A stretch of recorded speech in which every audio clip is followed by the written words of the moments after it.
Salut tout le monde, ici Roch Cholette, puis merci d'être là pour le podcast Les vraies affaires zéro bullshit. Beaucoup de choses aujourd'hui, encore en lien avec les fameux voyages à l'extérieur pour les Canadiens. Deux sujets précis aujourd'hui. L'annonce des nouveaux tests obligatoires à l'étranger pour tout le monde qui revient par avion au Canada. Ça sera à partir du 7 janvier, je parle de cela. Puis je parle aussi, là, parce qu'il y a des développements avec la question des élus à l'étranger. J'ai quelques éléments pour vous sur ce sujet-là. Bonne nouvelle aujourd'hui, on est le 3 janvier, il fait super beau dehors, profitez-en. On peut aller jouer dehors, la neige est au rendez-vous, c'est pas mal le fun. Je commence avec les tests. Alors, le gouvernement du Canada a annoncé que à partir de jeudi, donc dans la nuit de mercredi à jeudi, donc jeudi le 7, tous les voyageurs qui entrent au Canada, incluant les Canadiens, évidemment, tout ce beau monde-là, âgé de 5 ans et plus, devront, pour prendre l'avion, présenter un test COVID négatif, qu'on appelle le PCR, le jargon, le type de test, c'est le PCR, test réalisé dans les 3 jours précédents à l'embarquement. Alors, si tu prends l'avion le 3, ça veut donc dire, si je calcule bien, que, dans le fond, tu as fait ton test, soit le 4, le 5 ou le 6. Ça prend donc un test négatif pour prendre l'avion. Tu arrives au Canada et tu as une obligation de faire une quarantaine pour 14 jours.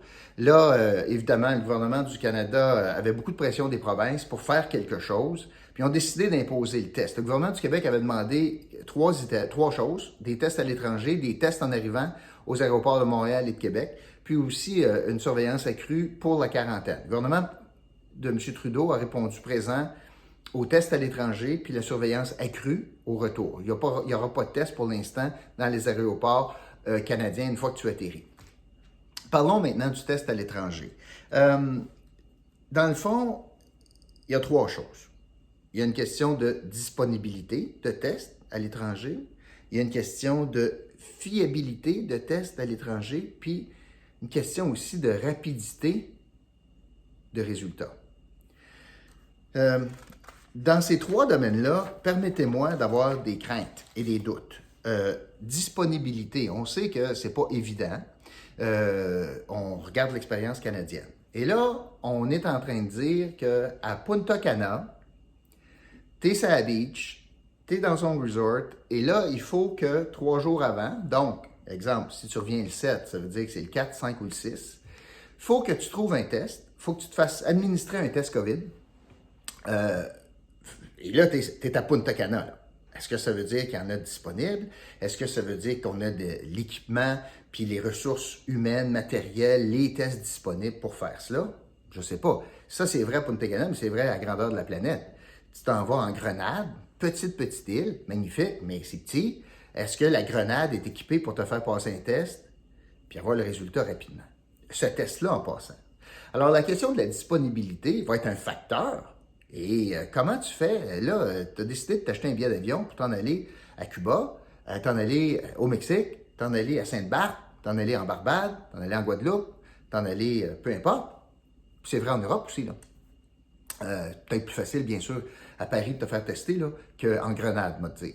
Alors là, il faut que tu aies une disponibilité de test. Comme voyageur, il faut que tu sois capable d'avoir une disponibilité de test. Je vous parle maintenant des résultats. Ici, on a eu des enjeux de rapidité des résultats. Là, il faut que tout soit fait en dedans de 3 jours. Puis ça, c'est au mieux. C'est-à-dire, si tu y vas 3 jours avant, si tu décides qu'il n'y a plus de place ou que tu ne peux pas y aller ou peu importe, puis tu y vas 2 jours avant, ça veut dire qu'il faut presque que tes résultats soient instantanés avec ce genre de test-là. Et là, il y a une question aussi de divulgation de l'information qui est un enjeu. Il faut que tu présentes ça au transporteur aérien. Le transporteur aérien, lui, sa job, c'est de dire 3 choses essentiellement. As-tu un billet d'avion?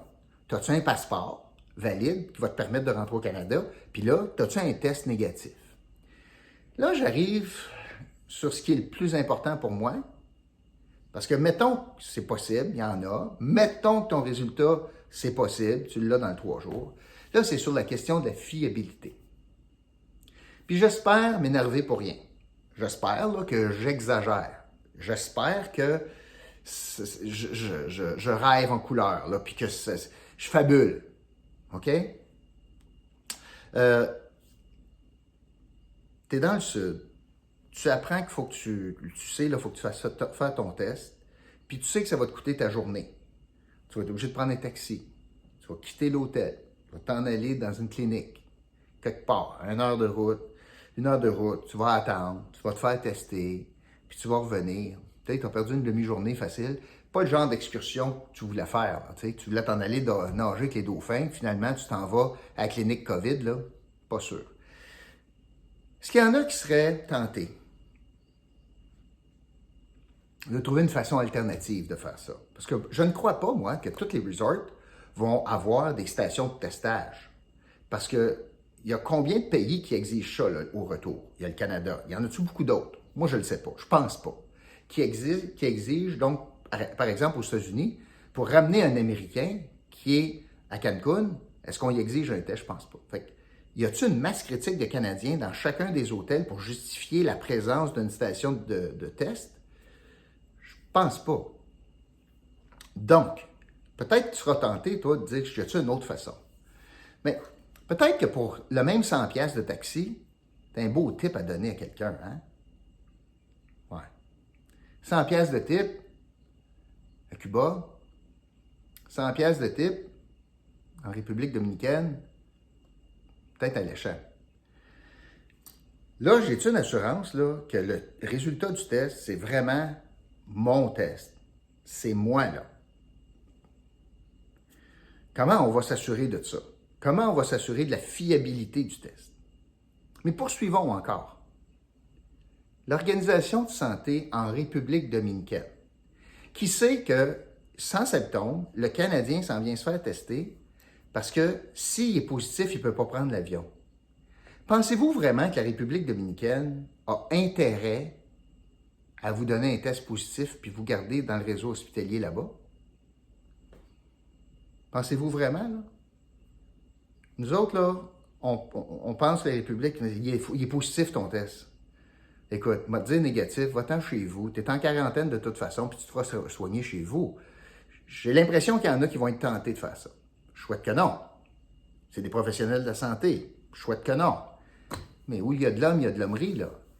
Est-ce que les pays étrangers ont avantage à vraiment faire le test puis donner une réponse positive? Oui, t'es COVID positif, en sachant que ça veut dire que tu restes dans leur réseau de santé. L'autre chose, compagnies aériennes qui tirent le diable par la queue. Je prends Sunwing, par exemple. Sunwing, là, pas sûr, moi, qui est bien intéressé à avoir des Canadiens pas être capables de revenir. Parce qu'eux autres, pour vendre leur forfait, ils ont vendu également, c'est inclus dans le prix, l'assurance COVID. Fait que là, c'est pas impossible que l'assureur de Sunwing est pogné à payer pour des séjours prolongés parce que tu as un test COVID dans le sud, là. Ça veut dire que la prime payée par Sunwing va drôlement augmenter si le nombre de cas, ou même si le risque, parce que là, le risque est plus élevé, là, ça veut dire que ça va augmenter. Les compagnies aériennes, pas sûr qu'ils ont avantage, moi, à faire demeurer des voyageurs canadiens à l'étranger à cause du test COVID. De toute façon, ça dit qu'une partie de l'histoire, le test COVID. Il est possible que tu l'aies contracté et que tu n'es pas capable de le déceler parce que c'est trop récent. Pas impossible que tu la contractes après que tu as fait ton test. Notamment, tu as fait ton test le 4, puis tu es en contact avec quelqu'un le 6, tu es en contact avec quelqu'un dans l'avion. De toute façon, on est en train de dire, écoute, le test, ça vaut pas grand-chose parce que de toute façon, je te force à faire une quarantaine. Si on avait confiance dans le test à 100%, il n'y aurait plus de quarantaine. Mais non, à cause des délais, là, on dit non, c'est pas sûr à 100%. Fait que dans le fond, quarantaine obligatoire au retour. Essentiellement, ce que le gouvernement a fait, c'est de trouver une façon d'imposer un effet dissuasif pour vous empêcher de partir en voyage. Parce qu'il ne voulait pas fermer les frontières. Puis il ne voulait pas dire « je ferme les voyages non essentiels », puis « je ferme les transats de ce monde sur Cancun », puis etc. Il ne voulait pas faire ça. Il y a des aspects légaux selon eux, selon la charte. De la misère à croire ça, en pandémie. En passant, la charte, on la charcute. Question des signes religieux, on a charcuté la charte pour des affaires pas mal moins importantes là, qu'une pandémie mondiale. Puis là, la charte nous empêche de protéger la santé de la population canadienne. Comment? Tu sais, moi, j'embarque pas là. Il y a probablement donc une première raison, c'est celle-là. Puis la deuxième, c'est probablement qu'il y a une question financière. Si on dit à Sunwing, je te ferme, ça va coûter un bras. Puis le gouvernement ne voulait pas faire ça. Dans le fond, ce qu'on dit au domaine aérien, c'est comme si on disait aux restaurateurs au Québec, gardez bien, vous restez ouverts, pas de problème. OK? Mais vous n'avez pas le droit de vendre de nourriture. Puis vous n'avez pas le droit de vendre de boissons. En fait, vous n'avez pas le droit de vendre grand-chose. Vous avez le droit de vendre des bols d'eau avec un cure-dent. Mais vous êtes ouverts. Ah, vous êtes ouverts. Fait qu'ils se dédouanent, le gouvernement se dédouane comme ça. Alors, c'est plus un effet, à mon sens, là, la question du test. Je trouve qu'il y a des risques immenses. Ça va compliquer la vie avec très peu, à mon sens, de certitude ou de fiabilité, ultimement, avec le résultat de cela. Et le gouvernement, dans le fond, utilise par la porte d'en arrière un moyen pour dissuader les gens de voyager à l'étranger pour des raisons non essentielles. Alors, ça, c'est comme bien important. D'ailleurs, prochaine question. Le travailleur qui voyage à l'étranger pour de l'obligation, le camionneur, là, le camionneur, lui, c'est drôle, frontière terrestre, il n'y a pas de test, en passant. C'est juste les avions. Fait que lui, il peut y avoir de la COVID, il rentre. La personne qui doit voyager pour des services essentiels à l'étranger, lui aussi est soumis au test dans l'avion. Lui non plus ne pourra pas rentrer. C'est intéressant de suivre ça. Alors, je ne suis pas convaincu, moi, de l'efficacité de la mesure, outre la dissuasion. Je pense que ça va jouer pas mal, parce que là, les gens vont commencer à dire ouais, c'est compliqué. Mais savez-vous, moi, je pense que ce qui va être plus dissuasif, c'est le regard de l'entourage. Moi, je pense que dans les familles, là, puis dans la société, là, on va regarder drôlement la personne qui arrive avec un teint très basané là, à l'épicerie la semaine prochaine. Tabarouette. Tu as pensé à toi avant de penser aux autres. Puis regardez le témoignage qu'on a du réseau de la santé. Des gens qui disent hey, « ça n'a pas de bon sens. » Là. Hey, l'Ontario est à 3000 cas aujourd'hui. Là. On est à 2300. Là. Ça monte, ça monte. L'enjeu, ce n'est pas juste les cas. L'enjeu, c'est beaucoup la question des hospitalisations. Ça m'amène donc, parlant de voyage, à vous parler des développements pour les élus à l'étranger.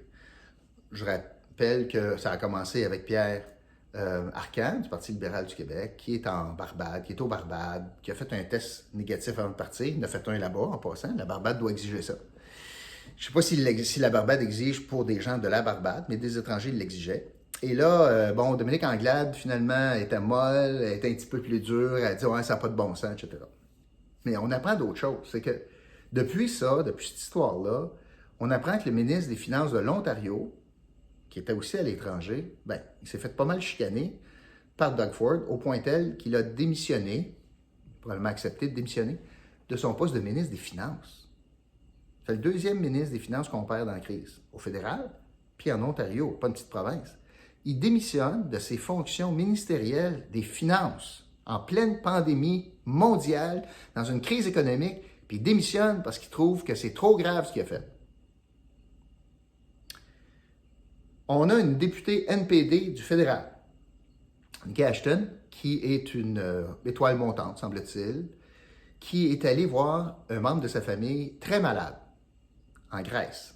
Elle a été démise de ses fonctions de porte-parole du NPD pour certains dossiers. Ça, c'est pas une grosse affaire. Elle tape ses doigts parce que c'est pas payant, puis c'est pas une grosse affaire, mais elle a perdu ses responsabilités. Elle a été sanctionnée alors qu'elle est allée voir un membre de sa famille très, très, très malade, puis elle a été sanctionnée. Je reviens au Québec. 3 choses.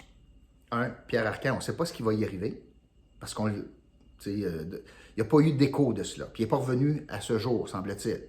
Alors, est-ce qu'il va être sanctionné, puis il va perdre ses fonctions de porte-parole? Est-ce qu'il va être exclu du caucus? Peu importe. Est-ce qu'il va démissionner de ses fonctions? On le saura bien. Je vous rappelle que c'est un test de leadership de Dominique Anglade, ça.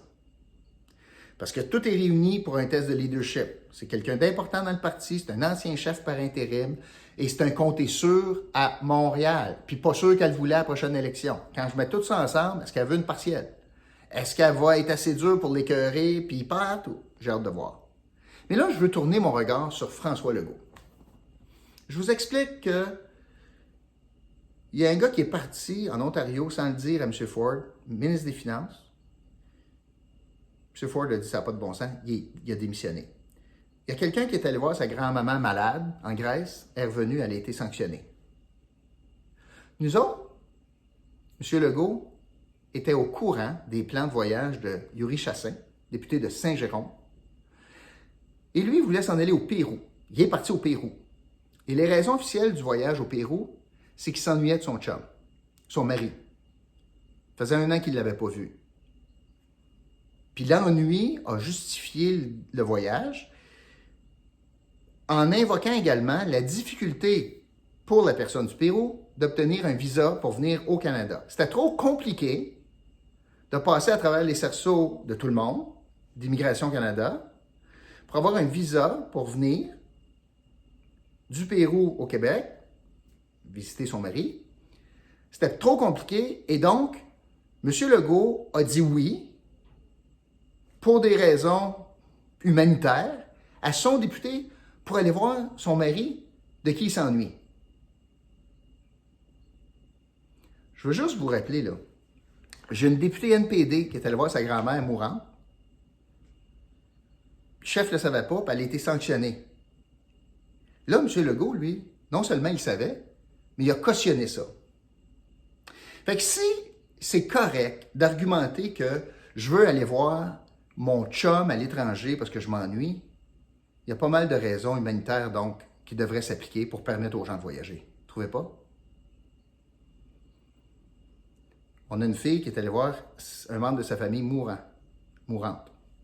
Puis elle a été sanctionnée. Puis nous autres, parce que Yuri Chassin s'ennuie de son chum, le premier ministre dit « Toi, c'est correct, tu peux voyager ». C'est pas un bon message. C'est un mauvais message, c'est un mauvais signal. Puis M. Legault, il n'était pas pogné avec la patate chaude après, il a autorisé avant. Puis, parenthèse, M. Legault, en faisant cela, perd de la crédibilité quand il demande aux gens de ne pas voyager, mais 2, perd des cartes politiques pour répliquer à Dominique Anglade, pour lui dire « Tu fais rien avec Pierre Arcan ». Parce que ce qu'on comprend, c'est que Dominique Anglade ne le savait pas avant qu'il parte. Là, il est pogné avec le problème. Mais François Legault, lui, il le savait avant qu'il parte. Puis il a dit « OK, pas de problème. Moi, je vais couvrir ça. Je vais expliquer que c'est correct de voyager parce que tu t'ennuies de ton chum. » Pas convaincu que c'est le meilleur message à offrir. Puis c'est drôle, personne ne parle de ça aujourd'hui. Je voulais vous en parler. Merci beaucoup d'avoir été là. Écoutez, là, si vous n'êtes pas abonné à la chaîne, abonnez-vous. Si vous êtes abonné, partagez la vidéo. Puis si ça vous tente, moi j'aimerais bien ça. Aimez pas, commentez, posez-moi une question, je vais tenter d'y répondre. Alors sur ce, je vous souhaite une superbe journée, puis je vous dis à la prochaine pour un autre podcast, Les vraies affaires, zéro bullshit. Salut tout le monde!